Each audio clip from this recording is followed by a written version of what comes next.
blocks with spikes on them around the place. Yeah, that definitely helps to vary things up a little bit with the structuring for sure.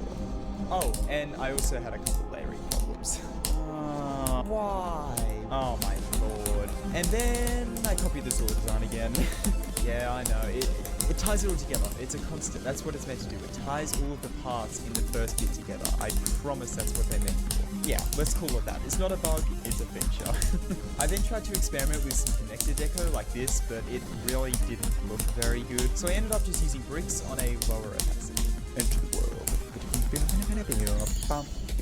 Alright, and then it was time for pulses, which for the most part were pretty straightforward. Every time the music went, I basically processed a little bit because it is the most boring, uninteresting, and just straight up monotonous thing, like, on the planet ever. But yeah, so I started off by not doing the pulses, but setting the background to this blinding red color, and then just placing in all of the slopes that I needed, just so that it was a lot easier to see them, right? This, as expected, took an absolute age, but once I got the coloured slopes in, I put in the black slopes, of course.